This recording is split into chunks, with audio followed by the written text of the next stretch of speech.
না দিয়েছে সৌন্দর্য, আর তার না আছে দৈহিক সামর্থ্য। তার মতো নির্জীব পুরুষ যদি টাকার জোরে 3 বিবি রাখতে পারে, তবে একজন সমর্থবান নারীর কি 2 স্বামী রাখা দূষণীয়? তোমাদেরকে কেন তাদের পছন্দনীয় পুরুষের সংস্পর্শে যেতে নিষিদ্ধ করা হলো? পুরুষদের এই অধিকার কেন দেওয়া হলো যে তারা ইচ্ছে মতো 3-4 জন করে যুবতী স্ত্রী বিবি রাখতে পারে? এতে আমার কি অপরাধ? আমি তো পুরুষদেরকে 3-4 বিবি রাখার অনুমতি দেইনি।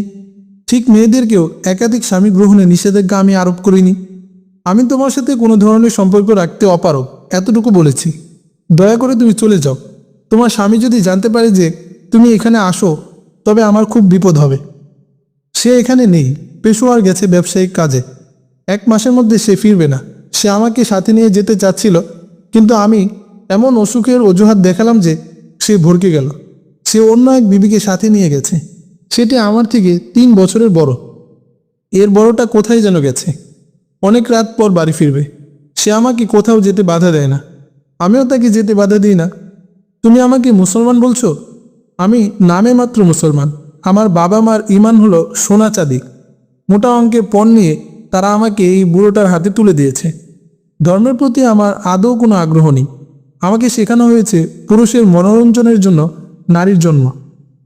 আমি পুরুষের প্রমোদ সামগ্রী হয়েছি, তাই আমিও আমার জীবনের প্রমোদ সঙ্গী খুঁজে নেওয়ার অধিকার রাখি। আমি তোমাকেই বানাতে চাই আমার সুখের সঙ্গী। তুমি বলো, কি তোমার চাই? এর জন্যে কি মূল্য দিতে হবে তোমাকে? আমি কি এই হিন্দু মেয়েটার চেয়ে কম সুন্দরী? আমি তোমার স্বামীর কাতারের লোক নই। তোমার রূপ লাবণ্য আর সৌন্দর্যের প্রতি আমার বিন্দুমাত্র আকর্ষণ নেই। নারীর প্রতি আসক্তি থাকলে একাধিক না হলেও এ পর্যন্ত অন্তত একটি বিয়ে তো করতে পারতাম। কারো রূপ লাবণ্যের প্রতি আমার কোনো আগ্রহ নেই। নিজের চেহারার প্রতিও আমার লক্ষ্য নেই। তুমি আমার থেকে দৃষ্টি ফিরিয়ে নাও। মুসলিম নারীর সম্পদ হলো সতীত্ব। মনের কালিমা দূর করে নিজেকে পবিত্র করো। তুমি একটা গবেট, ভীতু। নিজেকে বঞ্চিত এবং প্রতারিত করছো তুমি। আমার শরীরে আত্মা বলতে কিছু নেই। যেসব মেয়ে বাজারে টাকার মূল্যে বিক্রি হয়, এদের কোনো প্রাণ থাকে না, মরে যায়।